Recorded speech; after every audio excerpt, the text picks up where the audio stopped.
Dr. Melissa Wood. Thank you. Good afternoon, everyone. And I'd just like to say that your County Executive Michael's story, that's really the reason I do what I do every day. I mean, tragically losing a brother at age 44 from a preventable disease is really, really sad.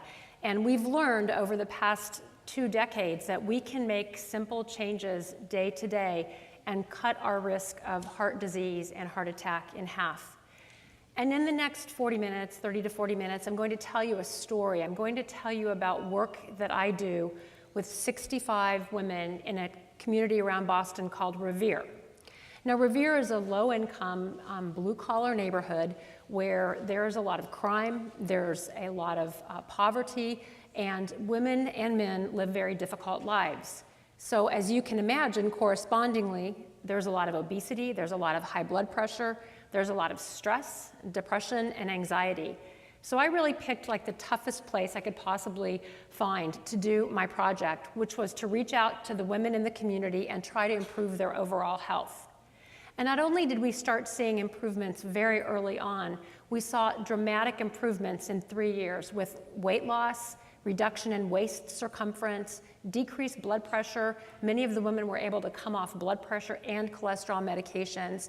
And most importantly, we saw that they were getting out, moving, and having fun. And because this type of program was so effective, I decided to try to put this down on paper and wrote the book Smart at Heart, which really talks about the 10 major steps that we took with these women to improve their overall health. And if you ask why we really reached out to women only, I think it's because for many years we didn't recognize that cardiovascular disease is the #1 killer of women. As you can see by my slide, for many years we thought heart disease really only struck men. And that's because we weren't really looking at the subtle symptoms women were having.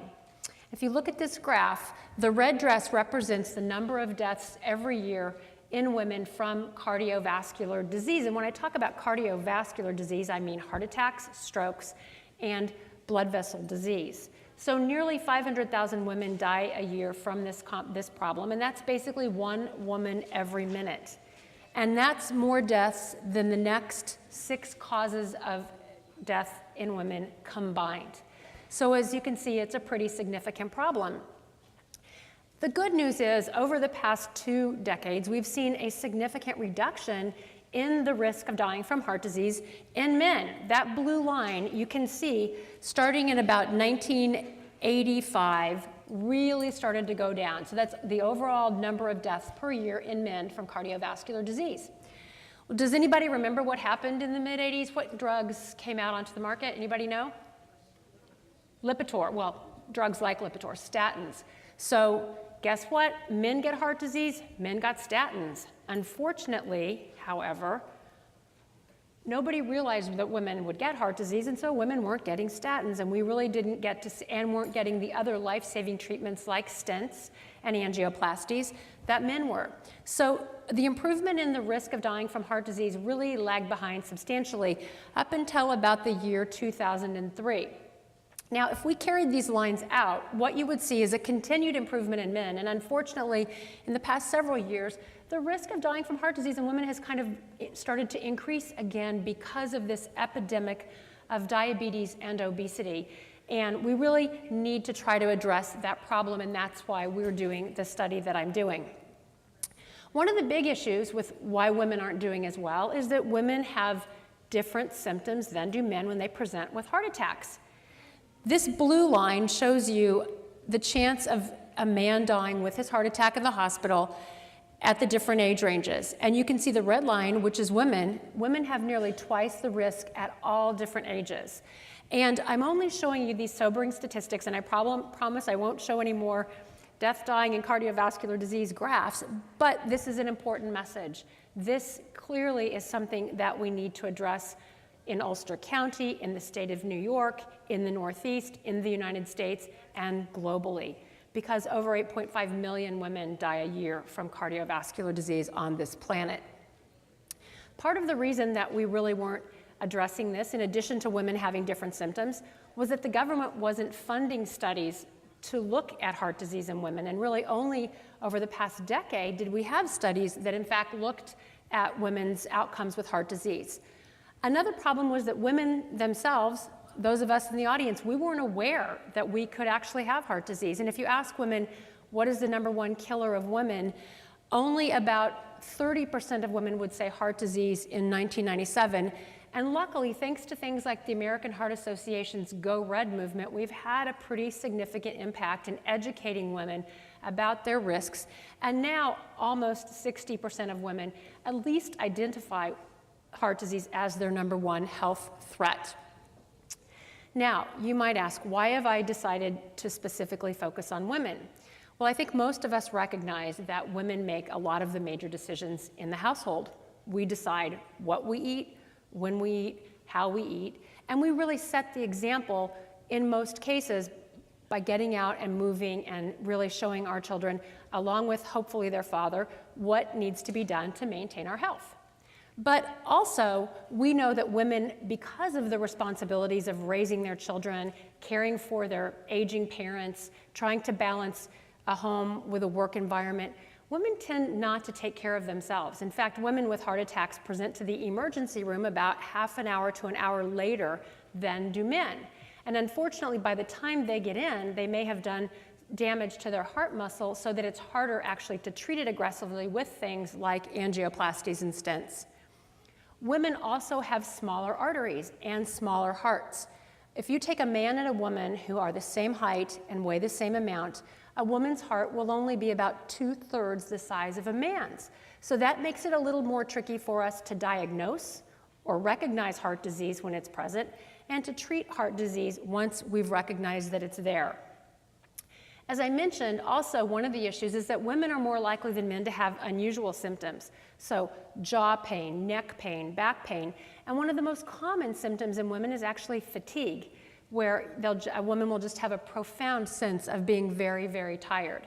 So we really not only need to educate women, but also the doctors and nurses who care for women in practices and in the emergency room about these different types of symptoms that women may have so that they can address the problem immediately when a woman comes in with a heart problem. So these are just some of the symptoms in women. Again, the fatigue, the pain in the neck, the jaw, the back, palpitations and shortness of breath. Men are much more likely when they're having a heart problem to feel pressure like an elephant sitting on their chest. And that is why women oftentimes are not recognized soon enough and suffer heart damage when they're coming in with a heart attack. So that's all the bad news. Now it's time for the good news. This book was written really to help change those numbers, and I'd really like to see an improvement overall in the risk of dying from heart disease in American women. In our study and in the book, we really talk about 10 areas that we want to work on to try to improve overall cardiovascular health, and those are really the bridges in the book. The first is physical health. Now you would think, I'm a cardiologist, I should be writing an entire book about physical health.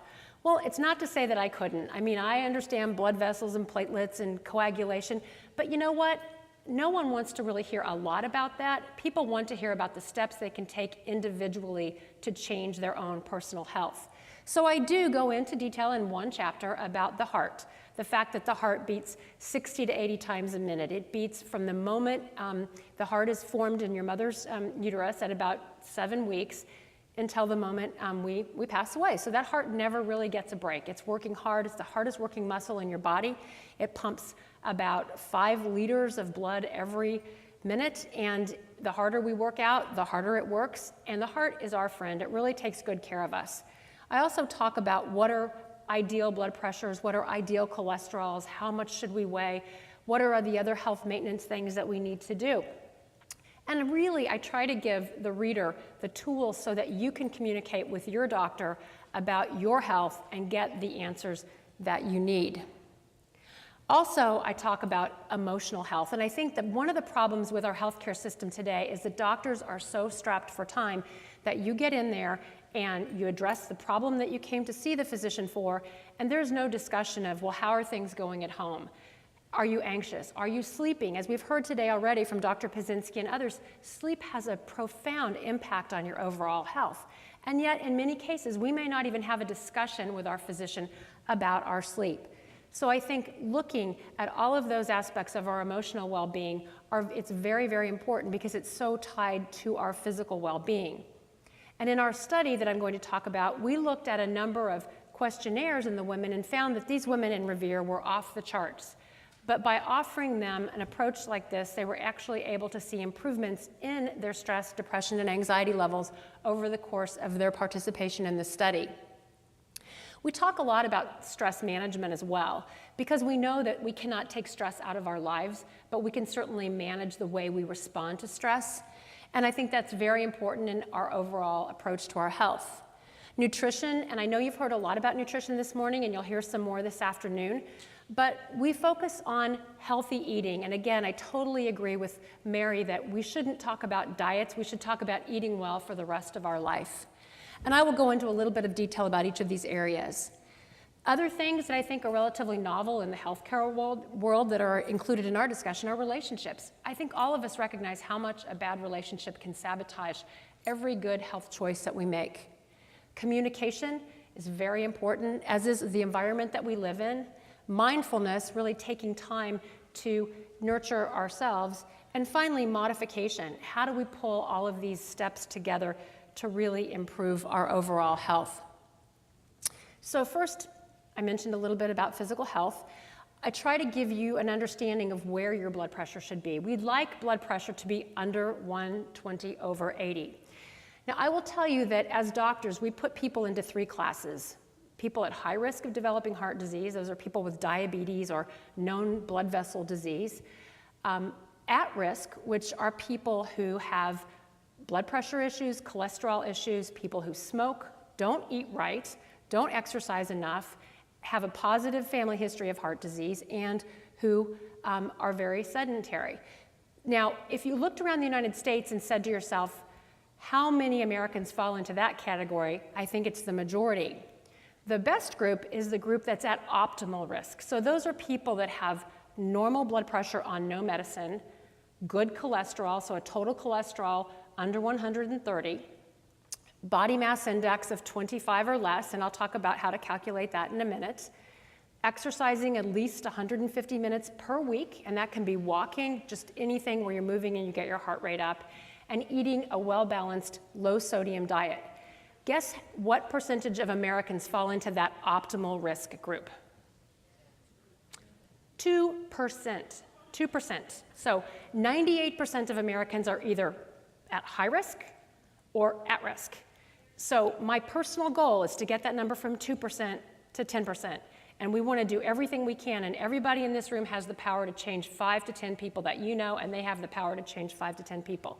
So really by using that type of viral spread of good information, I mean, we all know how quickly bad information spreads. Let's spread some good information and get people to make changes about their health. Health maintenance is something that doctors are good at when it comes to things like pap smears, mammograms.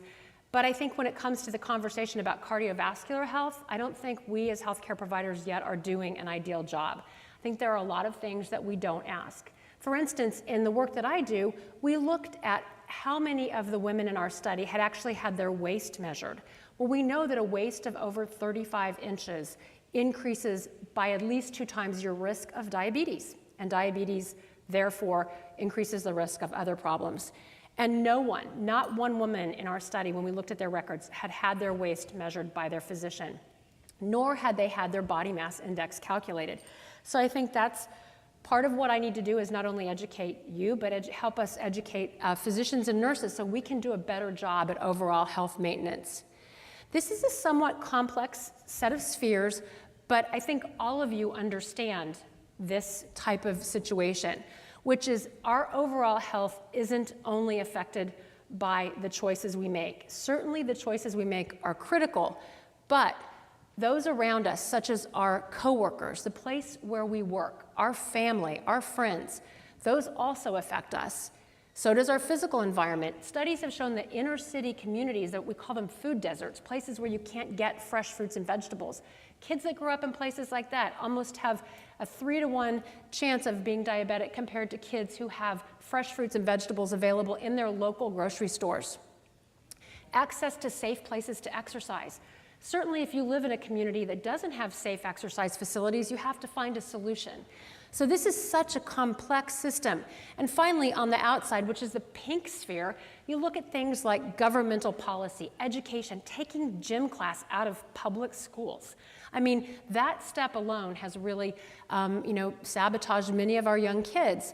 The food and beverage industry, lobbying to keep those sweetened beverages in school, keeping those sweetened beverages on the shelves.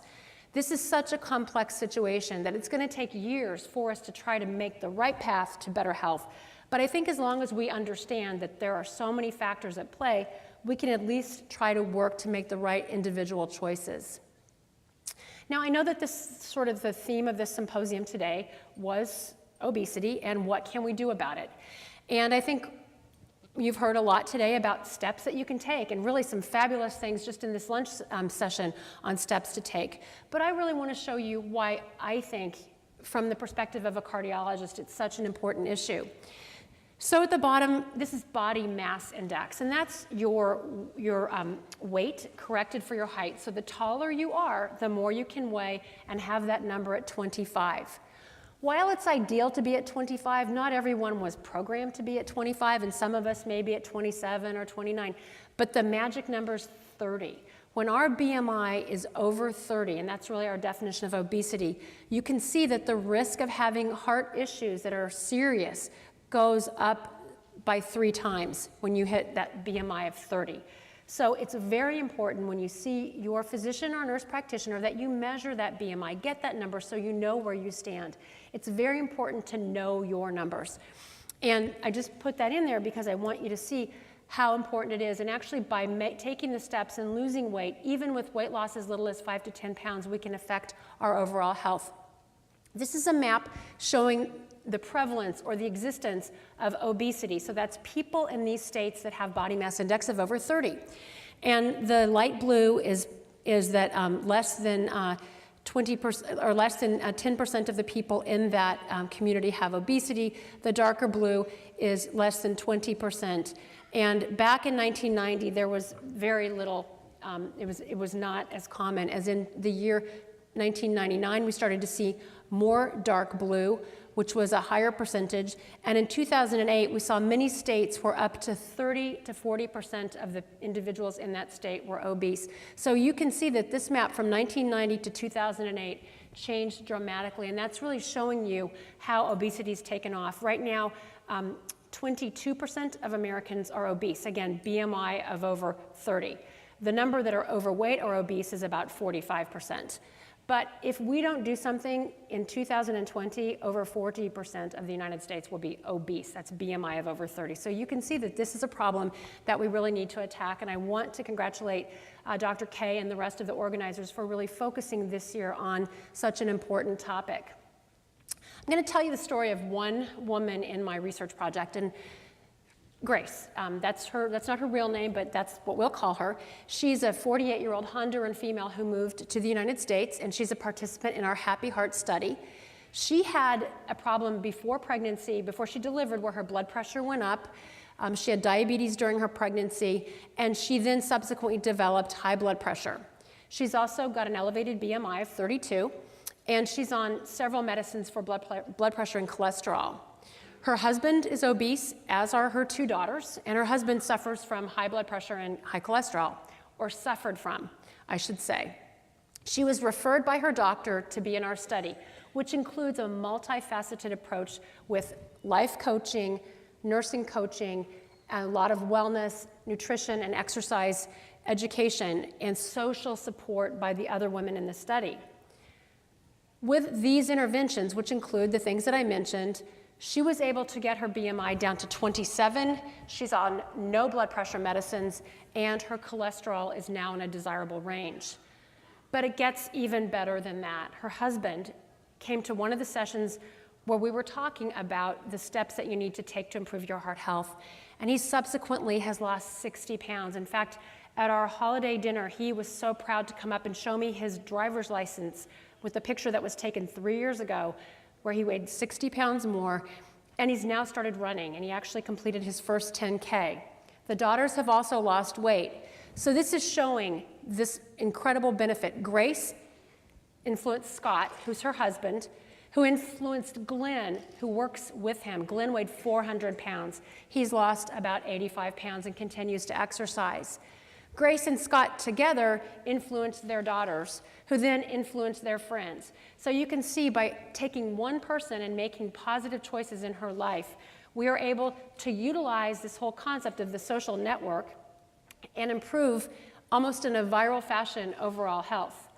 A researcher from Harvard, one of our colleagues, looked at, I'm sure many of you have heard of the Framingham Heart Study, which is that long-term study where they look at many heart factors in a community, Framingham, where people do not move much, and they've been following them since the late 1940s.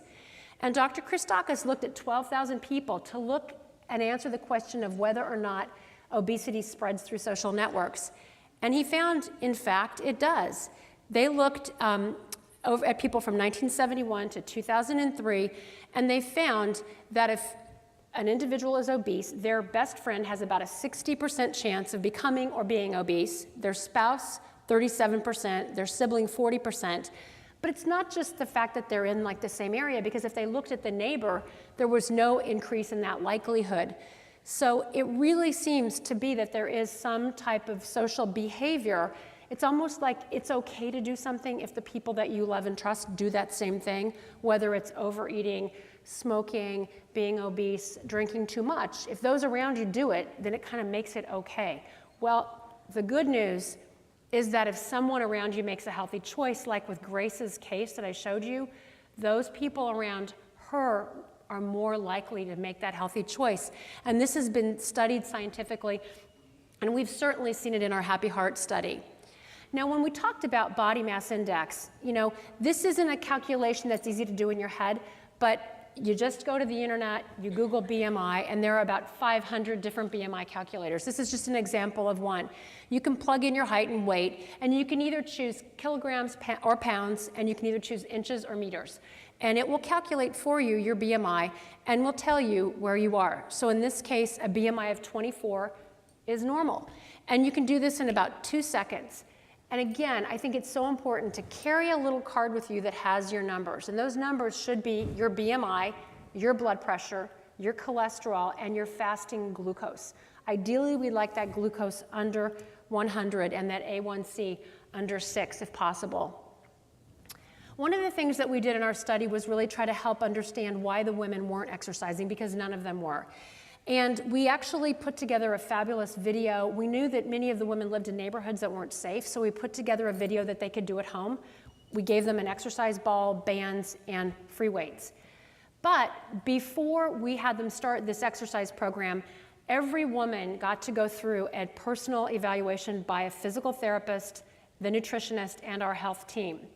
And the physical therapist found that the majority of women couldn't do strenuous exercise at the beginning of the study because they suffered from issues with knee pain, arthritis, shoulder pain, back pain. So we actually created individual exercise programs targeted to each woman based on her neighborhood, what she could do safely outside, based on her own physical issues, and what would really motivate her. And so what we did that really worked for most of the women was we started a walking club.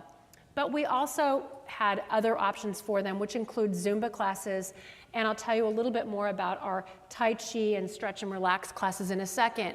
But we know exercise is so important. As you heard from Dr. Pazinski and the others on the team, it really does stimulate hormones in our brain that help us sleep better. Exercise improves our mood, our sense of self-esteem. And we know that exercise regularly, whether or not we're thin or lean, exercise decreases our blood pressure, our cholesterol, and our chance of getting diabetes. Some of the things that we recommend are that, first of all, if you haven't exercised before, that you check with your doctor to make sure that it's safe for you to do exercise, and even see a physical therapist to come up with some suggestions for the type of exercise that you can do. Walking is certainly far and away, as you heard today again, one of the best ways of exercise, to take exercise in and to lose weight. And I strongly recommend that you get a pedometer. There are a number of different pedometers available. In fact, there are apps for iPhones that you can just click onto your waist when you're walking. And we encourage people to walk 10,000 steps a day. And I will tell you that I work in a hospital, there are lots of steps, and guess what? When I'm walking up those steps, I don't ever see anyone. I just see people walking down. And I'm really trying to encourage my coworkers to take those stairs or to at least walk as much as you possibly can. You know, we use a lot of, we drive our cars a lot in the United States, and I think that decreases the amount that we walk. So try to take that public transportation that you have to walk to or walk home from, to try to think of ways to increase your walking. Have a workout buddy. One of the great things about our study was that these women really created a social network of friends and were able to really tap into that strength and exercise together. Having a buddy not only makes it more fun, but it makes you accountable. If you don't show up, you know, for that 7 o'clock visit to the gym or that 7 o'clock walk, someone's gonna be after you and ask you what happened. So I certainly think that's a great way also. And if you want music, come up with some really fun, jazzy music that will motivate you to keep exercising. I also mentioned that we looked at emotional health, and I just want to show that the link between depression and anxiety and stress and heart disease, high blood pressure, and diabetes is very clear scientifically. We didn't really include stress as one of the traditional risk factors for heart disease until about 5 years ago, when a large study that was done around the world called the Inter-Heart Study identified that stress is a very substantial predictor of heart disease, particularly in young women. So I think we know now that stress, depression, and anxiety play a huge part. Depression, in fact, is quite common after a heart attack or after heart surgery. And so we now actually include as part of cardiac rehab that treatment people go to afterwards, programs to help manage depression. Stress, again, common in our lives and we can't get rid of it, but I think what we do is we help us understand and develop techniques for managing stress. And I think it's important to remember the things that make us stressed in our lives are actually things we should be thankful for. We get stressed about our friends, our family, our job. We get stressed about having to be somewhere on time. You know, what are we going to do with our friends this weekend? But usually, many of the things that make us stressed are actually wonderful gifts to have. Now, I live in Boston, and I have to say driving in Boston makes me stressed. And that isn't something I'm thankful for, but it's something that I've learned to handle. I'll put on some nice music. I'll try to really get into a comfortable, you know, meditative mode when I'm driving so that I don't let all of the people honking and you know, making rude hand gestures really get my blood pressure up. So be thankful for the stress in your lives and forget perfection. Don't constantly seek to be perfect. As I said earlier today, better is the enemy of good. When you're doing something well, just keep doing it. Don't try to be perfect. I think many of us stress and fret about perfection. Also, one thing that I would really strongly encourage you to look at, there's a video on YouTube and there's material available. We heard about it earlier today as well, the relaxation response. There's a guy at Mass General, Dr. Herbert Benson, who developed this technique about 30 years ago. And it's sort of a mindfulness meditation you can do at home, you can do it at work, you can do it for 3 minutes, and it's just where you focus on one word and you shut out all the outside influences. And by doing that regularly, you can actually lower your blood pressure and lower your heart rate and really manage acute stress very successfully. And all of the women in our study were taught this technique. Again, it's free, it's available on the internet. The relaxation response, I strongly encourage you to look at it. These are just some pictures of the women in our study doing various types of relaxation. This is actually chair yoga. So we heard today, we talked a little bit about yoga and how yoga helps us become more mindful and then helps us make good health choices. Well, you don't have to be limber and you don't have to look like you know, a thin, svelte model to do yoga. You can sit in a chair and do yoga with the proper instruction, and you can learn how to do it at home. These are actually real women in our study. One of them actually has to wear oxygen, but yet she is able to do this yoga and really reap the benefits of this. This is an example of the woman doing Tai Chi. Tai Chi is a meditative martial art. It's a great way of focusing and centering. It's a great way of developing relaxation. And I've actually done work looking at the benefits of Tai Chi on patients who have heart failure, where the heart muscle did not pump adequately. And we saw significant improvements in the amount of exercise people with heart failure could do. So Tai Chi, it's been done in China for thousands of years, and it really does have profound overall health benefits. It's especially helpful with aging and helping with balance. This is an example of the women doing our stretch and relax class. So these classes are all group classes where the women can work together, see their friends, have fun, and relax. And this is our fabulous health coach, Eliana, who's bilingual. She really helps our Spanish-speaking only patients participate. And right here, again, they're working on their chair yoga. One of the other key components of health is really nutrition. And we all know this, we've heard it. Nutrition is a great way of healing our bodies, eating the right things. And again, I cannot overemphasize enough, this concept of the diet needs to go out the window. It needs to be, what are the right things that we need to eat?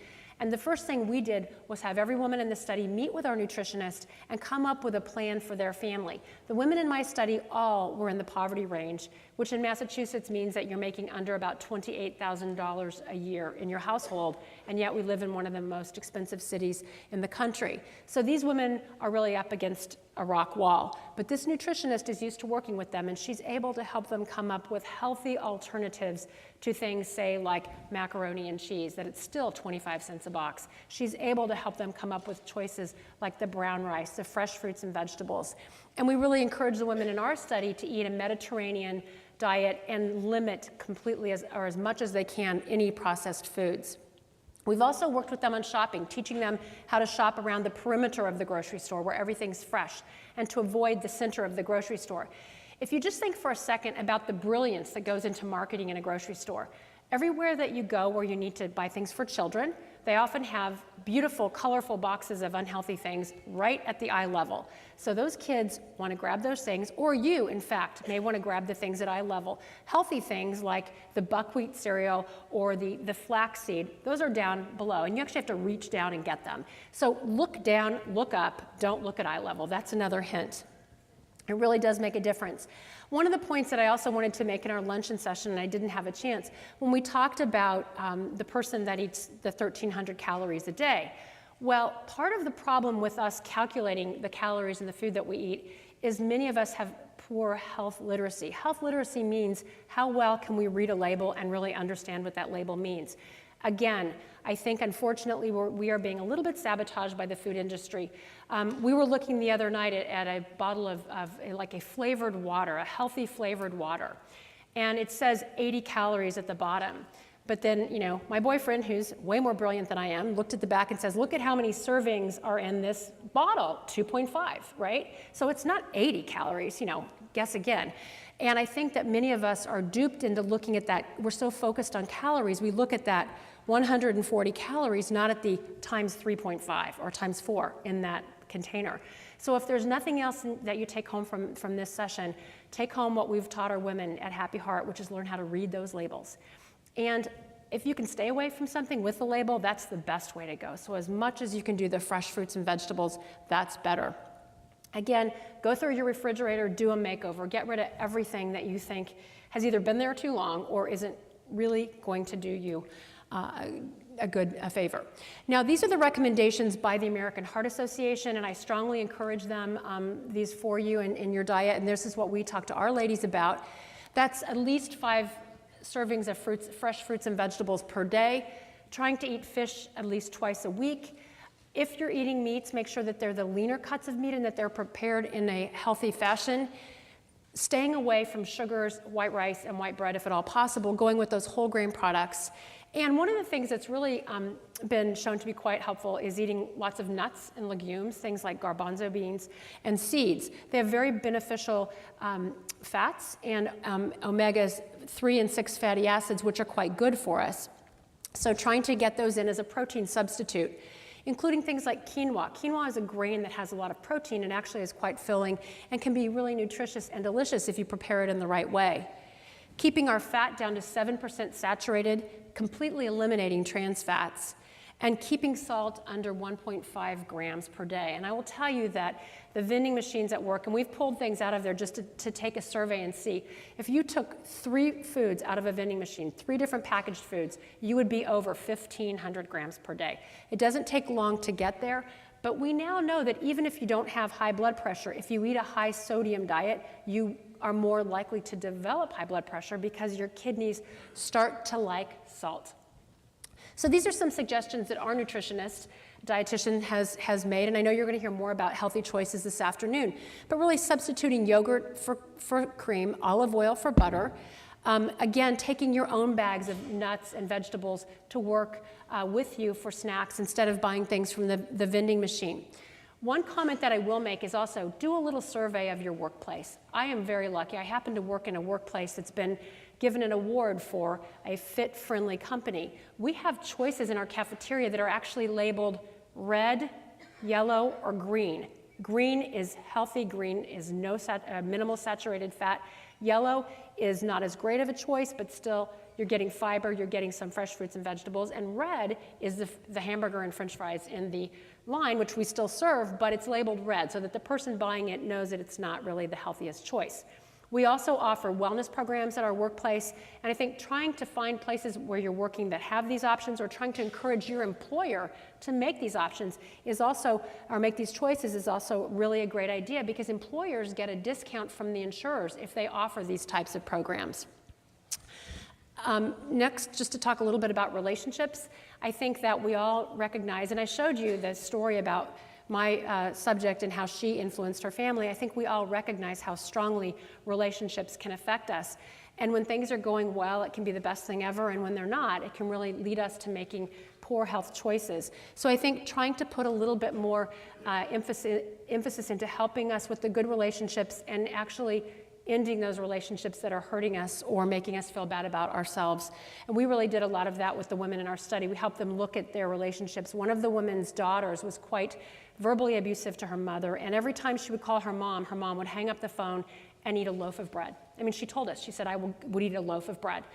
And we just helped her understand that that communication needed to cease for a while, and that she would not take that phone call and not eat that loaf of bread. And over the course of time, she learned how to manage that relationship. So I think it's very important that we do that. Also, creating a social network to support you. The women in our study found friends when they didn't have friends, and they found a network of people that they could reach out to. I think that that's very, very important. So really try to work with those in your family and your friends and become that person who makes that healthy choice that then affects all of those around you.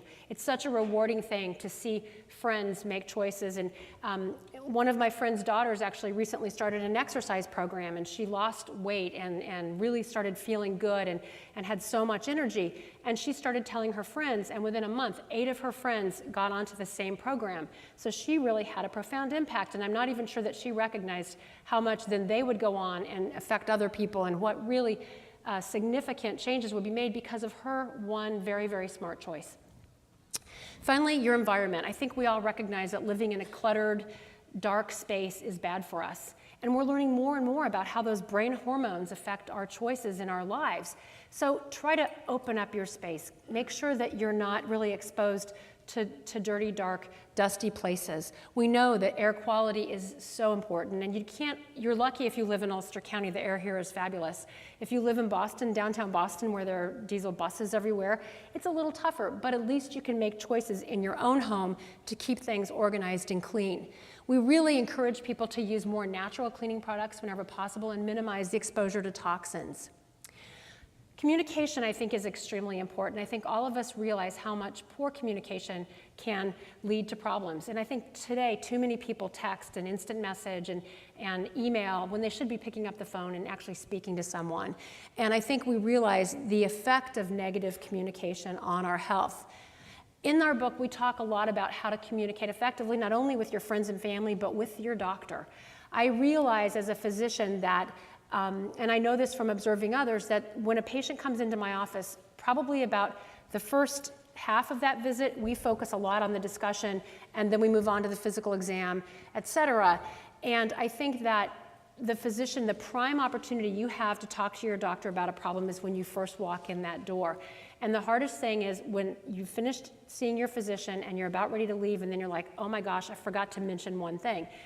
Your physician may not really be open and listening at that point, so it's really important that you bring a list of questions, a list of problems, a list of medications with you, and you put them right out there at the very beginning. You're the consumer, so you have every right to ask those questions and get those questions answered. And if you don't feel that your physician is listening to you, again, you have other choices that you can make. I think it's really important if you're going to be meeting with a doctor or a nurse practitioner to talk about something important like potential surgery or a potential, really concerning diagnosis. It's very important that you bring someone with you to record that conversation, to write things down. Because you'll be surprised. You'll get home and you may not remember a lot of what that physician had to say if you're very anxious and concerned. The mindfulness piece, I think, was really, in addition to sort of the education and the social support, was part of the reason the women in our study did so well. And that's because we gave them access to things that they'd never had access to before, like yoga, Tai Chi, the relaxation response. We know that these types of behaviors really do affect our health and affect the choices that we make. Finally, modification, which is pulling it all together, and where one of my really wise friends says, this is where the rubber hits the road. And this is really where you take everything that you've heard and learned today from all the speakers and all the exhibits, and you go home and you say, how am I going to change my life moving forward? And I think that's the hardest part. You want to take home the things that really will affect you personally and make little changes each day. Again, we heard that whole snowball concept. Little changes over the course of time have a profound impact. Set realistic goals and look for resources and friends within your community who can encourage you to make the right choices.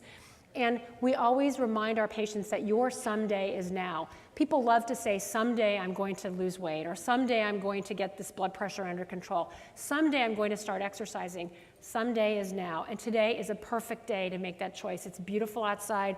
There are fabulous speakers here today. The others that I've heard, it's been a really wonderful, encouraging day, and I think this is such an important time to make some changes. So remember, heart disease is the #1 health threat to American men and women, and you have the power to make choices.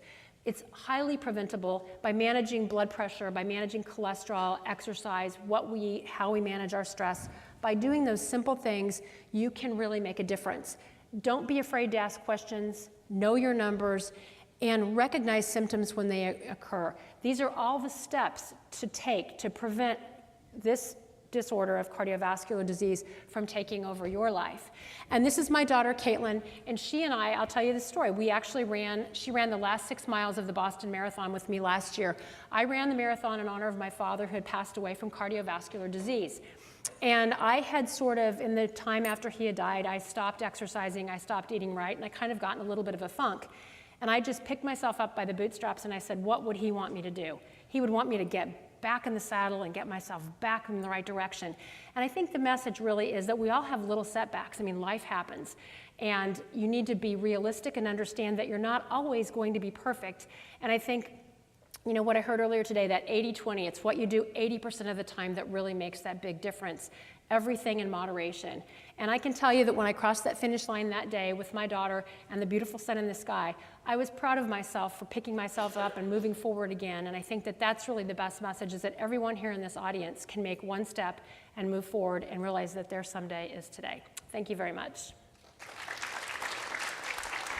And I'm happy to take questions if anyone has questions.